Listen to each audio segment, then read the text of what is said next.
Ça y est, c'est officiel, c'est confirmé. Les noms d'utilisateurs arrivent sur WhatsApp. Je ne sais pas si on mesure bien l'impact, mais c'est la fin d'une époque. Fini de devoir donner son numéro perso au premier venu. On sent l'enthousiasme. Mais il y a de quoi. C'est une annonce majeure, un vrai tournant. Chez nous, au Mordu, on suit le dossier depuis un moment, hein. On en parlait déjà dans une analyse en juillet 2024. On l'avait senti venir? Exactement. On expliquait que ça se préparait en coulisses chez Meta. Et voilà, la confirmation officielle est tombée hier, le 6 novembre 2025, pour un déploiement prévu courant 2026. Bonjour à toutes et à tous, ici Léa. Et Michel? Bienvenue sur Les Mordus. Aujourd'hui, on plonge ensemble dans cette annonce qui va un peu redéfinir notre façon d'utiliser WhatsApp. Et exactement. Notre mission, c'est de décortiquer ce que ça change pour nous concrètement. Comment ça va fonctionner? Et surtout, comment se préparer? Parce que ça s'annonce comme une vraie course au pseudo. Et on va voir que derrière cette simple fonction se cache une transformation bien plus profonde de l'application. Pour bien saisir l'enjeu, il faut juste se rappeler comment fonctionne WhatsApp aujourd'hui. C'est simple en fait, hein. Notre identité, c'est notre numéro de téléphone. Point. C'est ça. C'est un peu comme si, pour parler à quelqu'un dans la rue, on devait d'abord lui donner la clé de notre maison. Ça paraît fou, mais c'est ce qu'on fait tous les jours. L'analogie est parfaite. Et cette situation, elle crée un vrai problème de confidentialité. Je pense que tout le monde a déjà vécu ça. Ah oui, On va à un meuble en ligne, on rejoint un groupe de parents d'élèves, un groupe de sport, et hop, notre numéro est exposé. Parfois à des centaines de personnes qu'on ne connaît pas. C'est la porte ouverte au spam, aux contacts non désirés. oh là là. Ça me rappelle la fois où j'ai mis en vente une vieille étagère. J'ai reçu des messages WhatsApp à 2 heures du matin pendant 3 jours. Pour une étagère à 10 €. Si j'avais pu donner un pseudo, ça aurait tout changé. C'est exactement pour ça que les noms d'utilisateurs arrivent. Le principe est simple, on le connaît déjà partout ailleurs. On va se créer un identifiant, genre @mon pseudo, et cet identifiant, ça devient notre nouvelle porte d'entrée sur WhatsApp, une porte qu'on contrôle. Donc en gros, comme sur Telegram, Instagram ou X, on rattrape enfin le train du 21e siècle sur WhatsApp. C'est exactement ça. WhatsApp ne fait pas qu'innover là, il comble une lacune qui devenait vraiment difficile à justifier face aux concurrents. Telegram, surtout, en a fait son argument de vente numéro 1 depuis des années. Pour Meta, c'était devenu une urgence de s'aligner. D'accord, l'idée est claire. Mais en pratique, comment ça va se passer? J'imagine qu'il y aura des règles pour créer son pseudo, non? On ne pourra pas choisir n'importe quoi. Non, et heureusement. Meta a défini un cadre assez strict pour que ça reste simple et lisible. D'abord, la longueur. Le pseudo devra faire entre 3 et 30 caractères. 3 et 30, d'accord. C'est une bonne fourchette. Oui, ni trop court ni trop long. Et pour les caractères? Lettres, chiffres, on aura droit à un peu de fantaisie. Des lettres de A à Z et des chiffres de 0 à 9. Et là, le détail important. Seuls 2 caractères spéciaux sont autorisés. Le tiret bas, notre bon vieil underscore, L'underscore, ouais. et le point. C'est tout. Pas d'espace, pas de tiret, rien d'autre. D'accord, donc @Léa Dupont ou @Les-Dupont, ça passe, mais @Léa-Dupont, avec un accent, c'est non. C'est un peu restrictif, mais ça évite la confusion. Et le plus important, c'est que mon pseudo, disons @Léa, il sera unique au monde, c'est bien ça. C'est le cœur du système. Premier arrivé, premier servi. Il ne pourra y avoir qu'un seul @Léa sur plus de 2 milliards de comptes. Un seul @Michel. Un seul @Les Mordus. Une fois qu'un nom est pris, il est verrouillé. C'est ce qui va rendre la phase de lancement si sportive. On peut le dire comme ça, oui. On en reparlera de cette bataille sûre. Mais une question sur la sécurité. Protéger son numéro, c'est bien, mais comment on protège le pseudo lui-même? Le vol de compte, l'usurpation d'identité, ça existe. Si quelqu'un vole le pseudo @Nike, par exemple, ça peut faire d'énormes dégâts. Excellente question, et Meta y a pensé. Ils introduisent une option de sécurité en plus, ils appellent ça la clé de username. Sans entrer dans le jargon, c'est une sorte de signature numérique, un cadenas supplémentaire qui lie le pseudo au compte de manière cryptographique. Ah d'accord. Ça va rendre le piratage d'un nom d'utilisateur beaucoup, beaucoup plus compliqué. C'est un ajout vraiment rassurant. Ok, donc double protection. Et dans l'usage de tous les jours, qu'est-ce qui change? Je pourrais appeler quelqu'un juste avec son pseudo? Absolument. On pourra chercher un contact directement via son pseudo, lui envoyer un message et lancer un appel audio ou vidéo. Tout ça sans jamais avoir besoin de l'enregistrer dans son répertoire. Ah oui, quand même. Et la vraie révolution, pour moi, c'est de pouvoir masquer son numéro dans les groupes. Il ne sera visible que par les administrateurs. Attends, ça c'est le dupe taille qui change tout.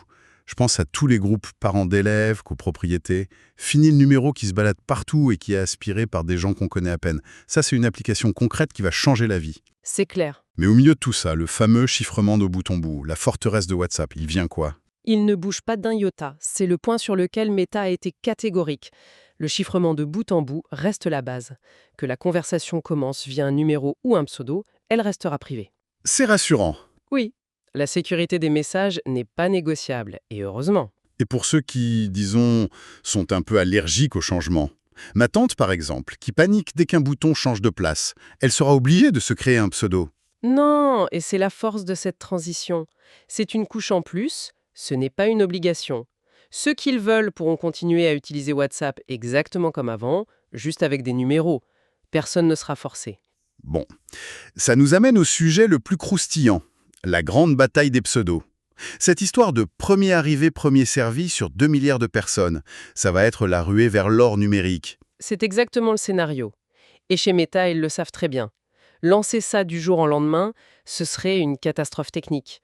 Leur serveur imploserait. J'imagine, oui. C'est pour ça qu'ils ont opté pour une approche bien plus maîtrisée.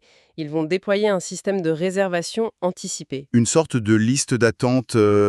Précisément, au début de l'année 2026, avant le lancement officiel, une fenêtre de réservation sera ouverte. Les gens pourront se connecter et réclamer le nom d'utilisateur qu'ils veulent. Ça permet d'étaler la charge et d'éviter le chaos du jour J. C'est très malin. Très malin, en effet.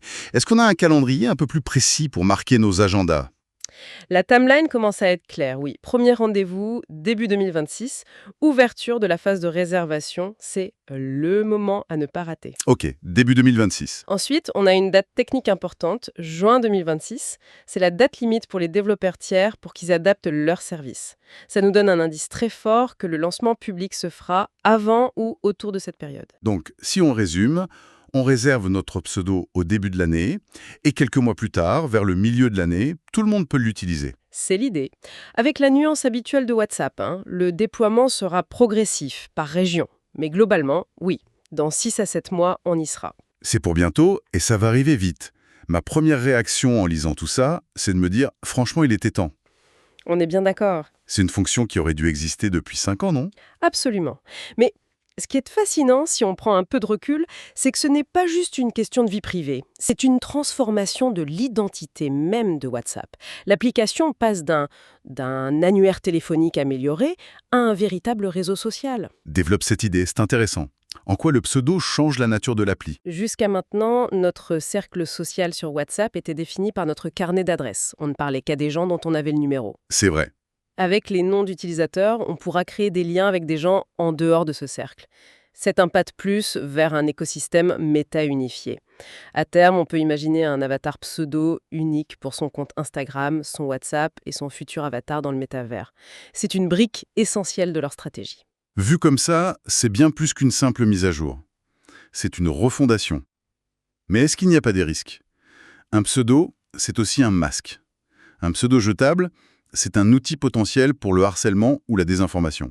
Tu mets le doigt sur le principal défi. L'anonymat relatif, ça protège les gens honnêtes, mais ça peut aussi enhardir les personnes malveillantes.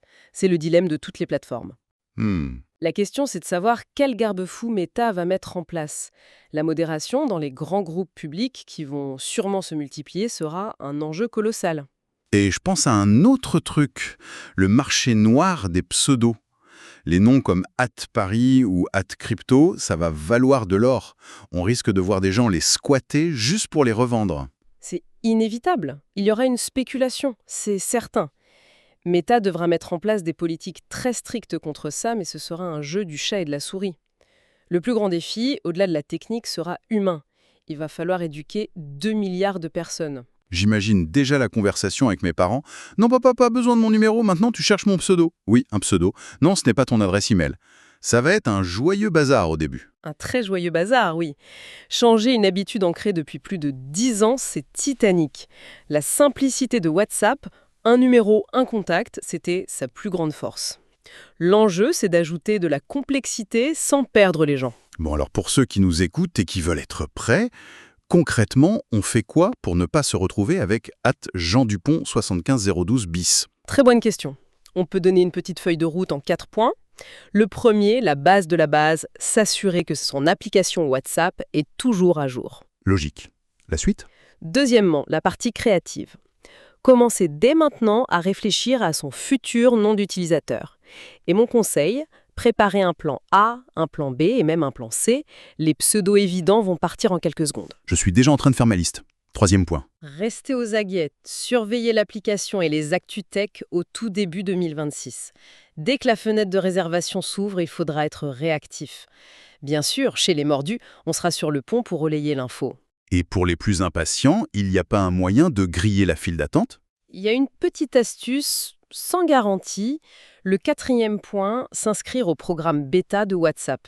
Les testeurs bêta reçoivent souvent les fonctionnalités en avant-première. C'est peut-être une chance de réserver son pseudo avant tout le monde. Voilà, le guide de préparation est complet. L'ère moderne de WhatsApp est en marche. Il ne reste plus qu'à choisir son identité numérique et à se tenir prêt pour la course de début 2026. Une nouvelle page s'ouvre, c'est certain. On projette. C'est une excellente question pour la suite. Pour résumer ce qu'on a vu aujourd'hui, les noms d'utilisateurs arrivent officiellement sur WhatsApp en 2026. C'est une avancée majeure pour notre vie privée qui dissocie enfin notre identité de notre numéro de téléphone. Le déploiement se fera avec une phase de réservation cruciale au début de l'année, donc il est temps de commencer à préparer ses pseudos. Merci à toutes et à tous de nous avoir suivis pour cette analyse. On espère que cela vous a permis d'y voir plus clair. On espère que ça vous a plu et on vous dit à très bientôt pour un nouveau sujet, ici sur Les Mordus.